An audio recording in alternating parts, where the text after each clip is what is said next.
Olá, tudo bem? É um prazer muito grande entrar na sua casa mais uma vez e estar com você, com a sua família, nesse momento precioso de estudos da Bíblia no programa A Arena do Futuro.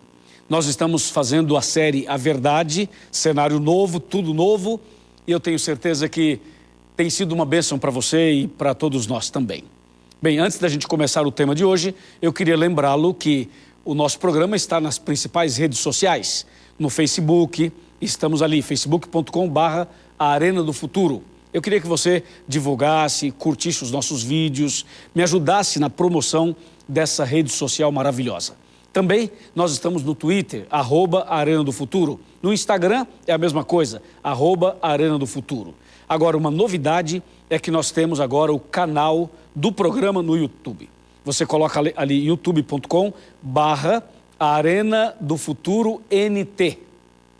Aí você tem os vídeos, aí você tem o curso bíblico, essa série A Verdade todinha já está lá para você então assistir, para você baixar, para você evangelizar, para você levar para as pessoas. Tudo isso é grátis, ok? Nada é vendido. Totalmente grátis para você e para a sua família e também para os seus amigos, tá bem? Eu quero mandar um grande abraço para o pessoal que me recebeu na Bahia, pessoal que me recebeu na cidade de Itabuna, Ilhéus, toda a região, e também o pessoal que tem nos recebido na região norte, Marabá, Belém, Manaus, e também no Rio Grande do Sul, Erechim, Passo Fundo, Ijuí, Santa Maria, toda essa região, Xanxerê, toda essa região, Porto Alegre também. Muito obrigado a todos que em todo o Brasil recebem o Arena, as caravanas, as pregações. Louvado seja Deus por tudo e por todos. Nós realmente estamos gratos. Recentemente eu fiz uma caravana em Brasília e aqui fica o nosso abraço para o pessoal de Brasília e também de Goiás. Bem, agora eu quero que você prepare o seu coração porque vamos estudar sobre verdade e vida. E com certeza isso vai trazer vitórias incríveis para a sua vida espiritual. Prepare o seu coração.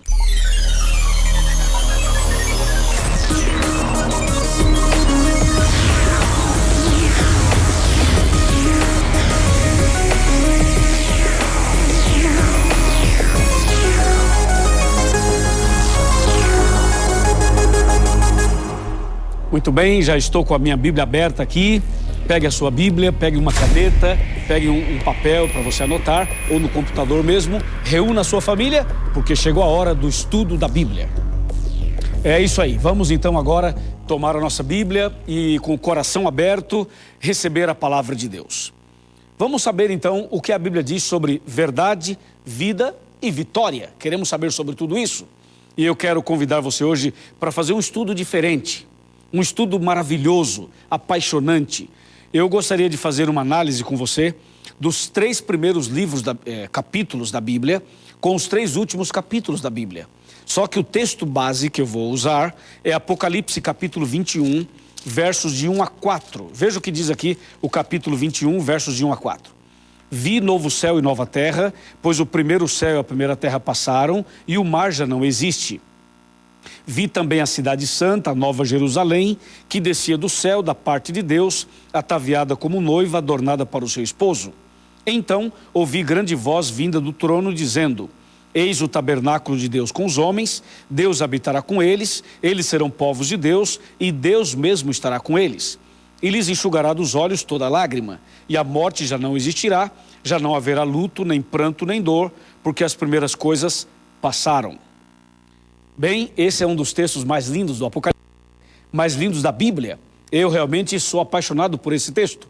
Ele mostra que em breve todo o sofrimento vai acabar, as lágrimas nunca mais existirão e nós seremos felizes para sempre. Diga amém, louvado seja Deus, amém? Agora, para entender bem esse texto, eu quero convidá-lo agora a fazer uma coisa bem interessante. Pega a sua Bíblia, atenção, atenção, irmã Maria, pega a Bíblia aí, irmã Maria. Pedro, pega a Bíblia. Pegou a Bíblia? Pega a Bíblia agora e vamos abrir em Gênesis, ok? Gênesis capítulo 1. Para você entender esse tema, você tem que conversar comigo, tá? Vai conversando comigo, vamos interagindo, porque eu preciso te explicar algumas coisas.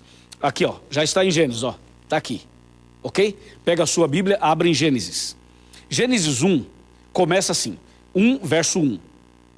No princípio criou Deus os céus e a terra. Somente isso. Criou Deus os céus e a terra. Se você ler o capítulo 1 inteiro, vai perceber que o capítulo 1 mostra Deus criando as coisas. O capítulo 1 mostra um Deus criador. Aqui Deus está criando os céus e a terra. Agora, o que diz o capítulo 2 de Gênesis? Vamos ver. Gênesis 2, verso 1. Diz assim: assim, pois, foram acabados os céus e a terra, e todo o seu exército. Bem, o capítulo 2 mostra Deus criando ainda. Portanto, o capítulo 1 e o capítulo 2, Deus aparece criando os céus e a terra e todas as coisas. Agora vem uma pergunta, e o que tem no capítulo 3? Gênesis 3. Aqui em Gênesis 3 diz assim: mas a serpente, mais sagaz que todos os animais selváticos que o Senhor Deus tinha feito, disse à mulher: é assim que Deus disse, não comereis de toda a árvore do jardim? Bem, no capítulo 3, a coisa muda de figura. Enquanto o 1 e o 2 mostra Deus criando tudo, tudo perfeito, tudo bonito, tudo belo, o capítulo 3 aparece uma serpente, uma cobra. E essa serpente aparece aqui como um instrumento nas mãos de Satanás, que leva o homem ao pecado, à transgressão. E se você continuar lendo o capítulo 3, vai perceber a partir do versículo 2 em diante que o homem caiu em pecado e, portanto, aqui houve a queda do ser humano. Se nós pudéssemos, então, fazer um resumo dos 3 primeiros capítulos da Bíblia, fazendo uma linha, traçando uma linha, um risco, uma linha, nós faríamos essa linha imaginária de cima para baixo, não de baixo para cima. Por que de cima para baixo? Porque o capítulo 1 e o capítulo 2 de Gênesis apresenta a criação no alto nível, o nível mais alto que tem, a perfeição. Deus fez tudo perfeito, portanto um nível de excelência, um nível de perfeição. E depois do capítulo 2 vem o capítulo 3 e mostra a queda do homem. Então o processo seria, essa linha seria de cima para baixo. Tudo perfeito, tudo excelente, tudo maravilhoso. De repente acontece isso aqui, ó, uma queda, uma linha, uma queda. E o capítulo 3 mostra o homem lá embaixo, na transgressão, na rebeldia, na lama, no fundo do poço. Aparece a serpente, aparece o engano, aparece uma influência maligna, aparece então o sofrimento, a lágrima, a dor e a morte. Então começa assim, Gênesis 1 aqui em cima, Gênesis 2 aqui em cima e Gênesis 3, uma queda. Ok? Esse seria o resumo dos 3 primeiros capítulos da Bíblia numa linha. Agora eu quero chamar sua atenção para os 3 últimos capítulos da Bíblia, portanto, no Apocalipse.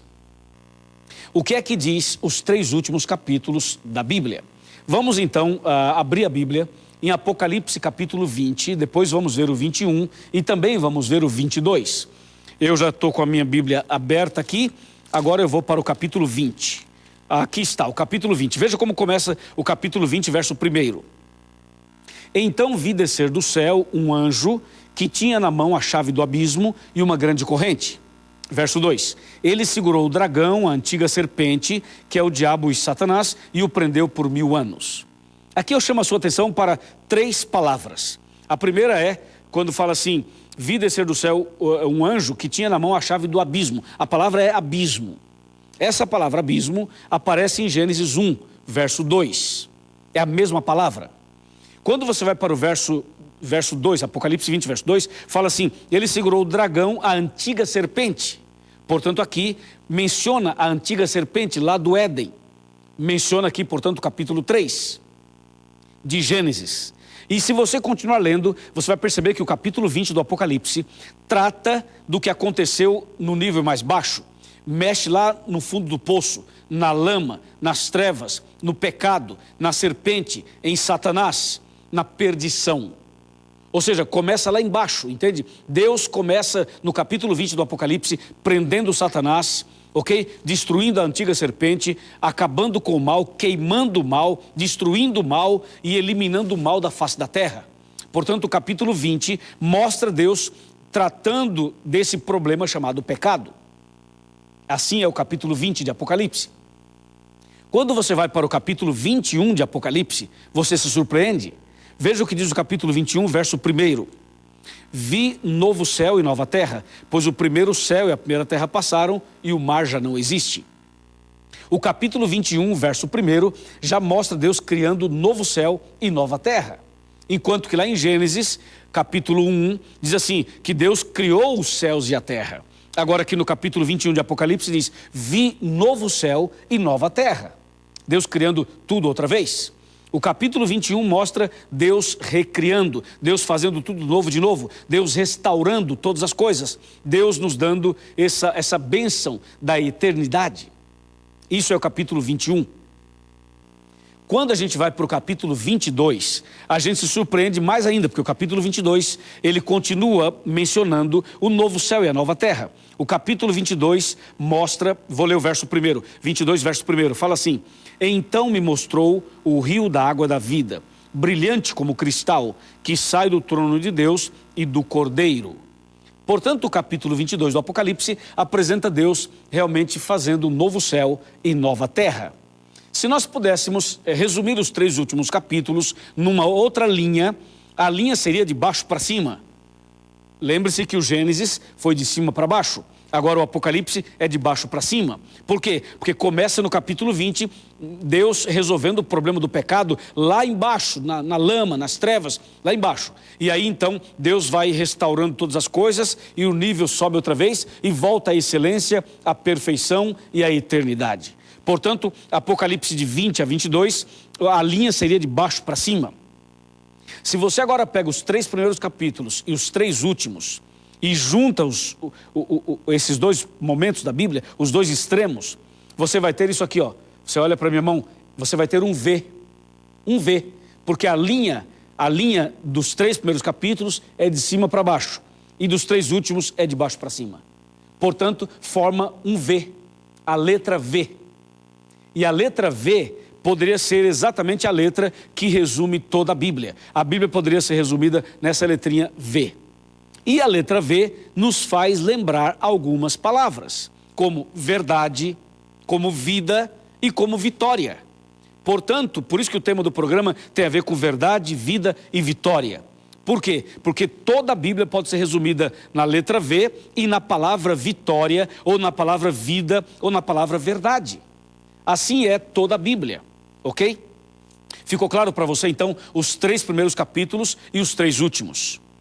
Agora que você entendeu os 3 primeiros e os 3 últimos e a mensagem que está aí, você pode ter a certeza de que Deus tem uma vitória reservada, garantida para você e para sua casa. Se você crê, diga amém. Diga amém na sua casa aí. Fale em voz alta. Diga amém em voz alta. Deus tem uma vitória para você. Deus tem vida eterna para você. Deus tem a verdade para revelar a você. E a palavra de Deus continua. Porque agora que você tem o entendimento dos 2 extremos da Bíblia, os 3 primeiros e os 3 últimos capítulos, automaticamente nós fazemos uma pergunta. A pergunta é a seguinte: o que é que tem no meio do capítulo 4 de Gênesis até o capítulo 19 do Apocalipse? O que é que está aí nesse meio? Essa seria a pergunta. E justamente esse meio é o que nós chamamos de grande conflito. O Apocalipse do capítulo 19 para trás, ou Gênesis do capítulo 4 para frente, esse meio, todo esse bloco do meio, traz para nós a mensagem do grande conflito entre o bem e o mal. Logo em Gênesis 4, você já encontra a história de Abel e Caim. A história de Abel e Caim já mostra o grande conflito na casa, na família, entre os irmãos, um que era fiel, o outro que era infiel. Ok? Então você já vê aí no capítulo 4. Aí você vai avançando e vai vendo os problemas que existiram, as guerras, as infidelidades, as transgressões, as vitórias, as derrotas, as conquistas, as perdas, não é? Você vai lendo a Bíblia e vai vendo exatamente essa situação do grande conflito. E quando você chega lá no Apocalipse capítulo 19, você percebe que toda essa história, ela vai terminar bem. É como se você fosse assistir um filme que você já soubesse o final da história. Apesar de que a gente vive num grande conflito, apesar de que a gente vive numa situação bem complicada, nós já sabemos o final da história. O final da história é que Jesus vai voltar e vai nos dar um novo céu e uma nova terra. Foi justamente esse o texto que eu li para começar. Está lembrado? Agora, antes da gente finalizar com Apocalipse capítulo 21, que foi o texto que eu li para começar, eu preciso chamar a sua atenção para alguns momentos que queremos destacar desse grande meio bloco do Gênesis 4 até o Apocalipse 19. Nesse meio todo que nós chamamos de grande conflito, nós encontramos lições preciosíssimas. Claro que em um programa é impossível mencionar tudo, e numa série inteira também é impossível mencionar tudo, porque muitas coisas aconteceram durante o Gênesis 4 até o Apocalipse 19. Mas alguns detalhes vale a pena a gente mencionar. Um deles, que é uma das coisas que mais me emociona e mais me impressiona, é a história de Israel relacionada ao Egito e ao Êxodo. Essa é uma história incrível. Essa história, ela aparece claramente no livro de Êxodo, a partir do capítulo 1. Êxodo do capítulo 1 em diante. A Bíblia narra de maneira assim muito clara o período em que Israel viveu como escravo. E depois, o momento em que Deus desceu numa sarça e convida Moisés para ir ao Egito para tirar o povo da escravidão egípcia. Aí Moisés vai e Deus faz a obra e tira o povo da escravidão egípcia. Aí Moisés agora conduz esse povo pelo deserto rumo à terra prometida. Essa história é a história do plano da salvação. Essa história é a história que resume toda a Bíblia. Por quê? Porque o verdadeiro libertador do povo de Israel não foi Moisés. O verdadeiro libertador é Jesus. Sempre foi Jesus. O Egito representa o mundo de pecados.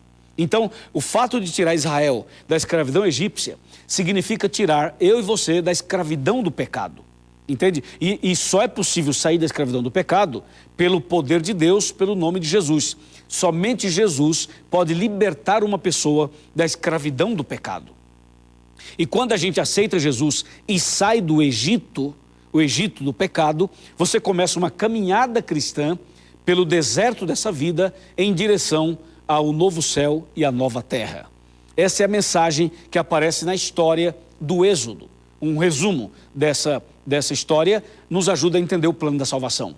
Um outro momento bastante importante nesse processo todo é aquele momento em que Jesus vem ao mundo e nasce de Maria, conforme está profetizado em Isaías 7, Isaías 9, e depois se cumpre lá em Mateus capítulo 1, capítulo 2 e Lucas capítulo 1. Então você vê que Jesus vem pessoalmente a essa terra e nasce de Maria. Essa vinda de Jesus, ela foi tipificada, exemplificada por aquele momento em que Deus desceu na sarça, lá no deserto. Agora Jesus vem e nasce de Maria numa estribaria de animais. Em seguida, Jesus começa a viver aqui na terra e depois começa o seu ministério. Aí Jesus, durante todo o seu ministério, Jesus se relaciona com pessoas comuns, como eu e você. E quando você estuda a vida de Jesus, você percebe que Jesus se relacionou e cada pessoa com quem Jesus se encontrou era uma pessoa que estava perdida. Você não encontra Jesus conversando com alguém que estava salvo, ou perfeito, ou santo.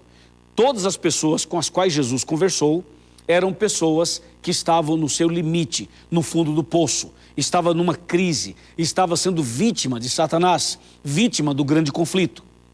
Até mesmo Nicodemos, porque às vezes as pessoas acham que Nicodemos não tinha problema.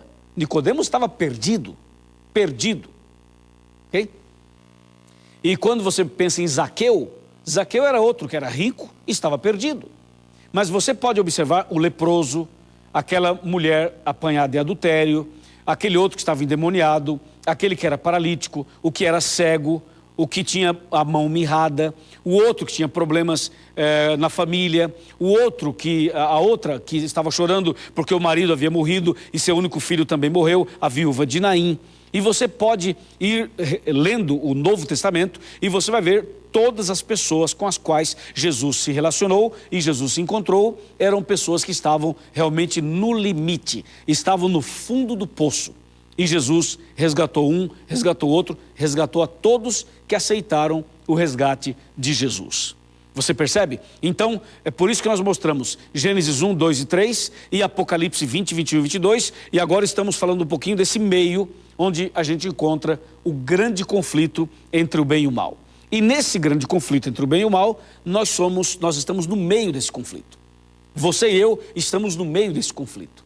Hoje, a situação não é diferente. A situação hoje é uma situação semelhante àquela que Jesus encontrou quando aqui esteve. Muito semelhante. As pessoas estão com depressão, estressadas, as pessoas estão doentes, tem pessoas com hemorragia, tem gente endemoniada, tem cego, tem coxo, paralítico, tem gente rica, mas metida com corrupção, tem gente que é líder religioso, mas está perdido, como Nicodemos. Você vai perceber que a história é a mesma. Então, o mesmo Jesus que tocou aquelas pessoas, que curou aquelas pessoas, que resgatou aquelas pessoas, é o mesmo Jesus que hoje pode fazer a mesma coisa. Porque agora Jesus já ressuscitou, Jesus já voltou para o céu e Jesus está no santuário celestial intercedendo por você e por mim. Portanto, nós temos um intercessor, nós temos um mediador, que é Jesus. E a vida cristã continua, nós estamos no deserto, nós estamos na caminhada do deserto, esperando o momento para entrar na Canaã celestial. Foi por isso que eu comecei o programa lendo Apocalipse capítulo 21. Lembra?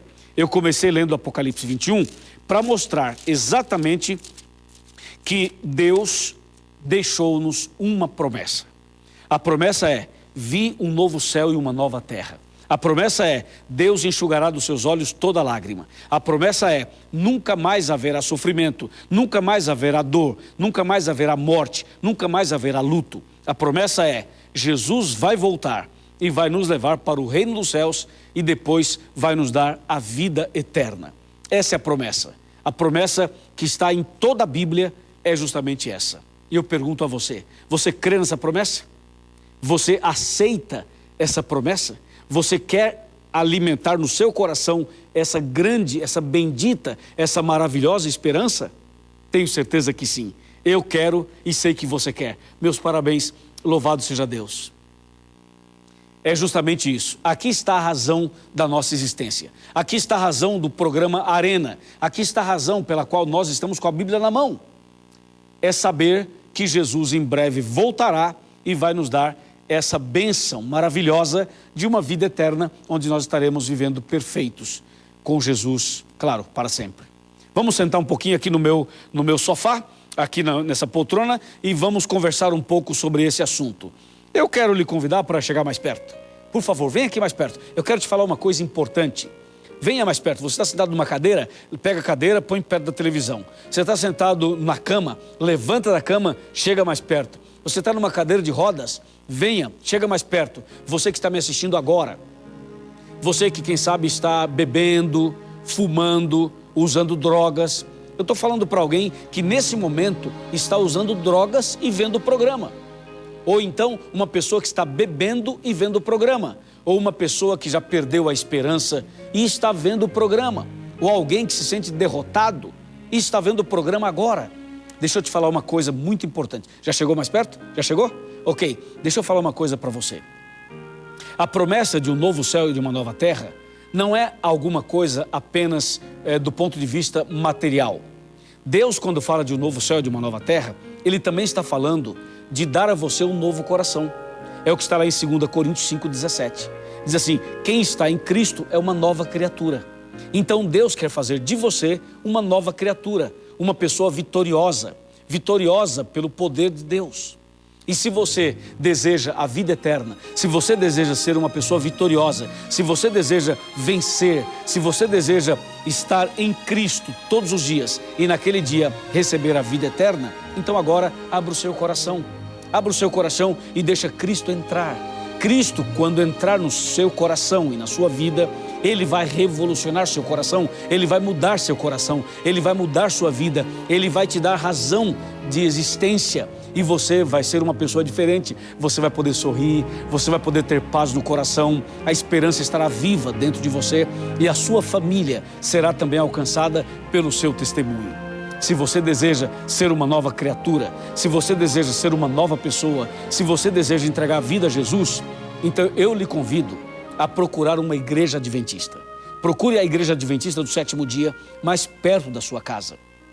Chega lá e diga que você é meu convidado especial. Diga que você assistiu a Arena e que você foi convidado para ir à igreja. Ali você vai não somente ser bem recebido, você vai estudar mais a Bíblia, vai conhecer melhor as verdades bíblicas e você vai poder tomar uma decisão, dar um passo de fé. É isso que Deus quer para a sua vida. Então não espere mais, não deixe para amanhã, não deixe para depois. Agora é o momento, esse é o instante, agora é a hora de você abrir o coração para que Deus possa entrar no seu coração e fazer a mudança que tem que ser feita e fazer o milagre que precisa ser feito. Deixa eu dizer uma coisa para você, não há nenhum caso impossível para Deus, não há nenhuma situação que Deus não possa reverter, não há nenhuma situação que Deus não possa mudar, que Deus não possa transformar. Talvez você já bateu em muitas portas, talvez você já leu muito a Bíblia, já foi em tantas igrejas, talvez você esteja até mesmo decepcionado, você talvez esteja assim, já a ponto de jogar tudo para cima. Não faça isso, não faça isso, espera um pouco, dê uma chance para Jesus, deixa Jesus habitar no seu coração, converse com Ele, ore a Deus e permita que Deus faça por você o que ninguém pode fazer. Eu vou orar por você daqui a pouco, eu vou entregar sua vida nas mãos de Deus, eu tenho certeza absoluta que Deus está aqui, está do seu lado, do meu lado, o Deus da vitória, o Deus da vida, o Deus da verdade.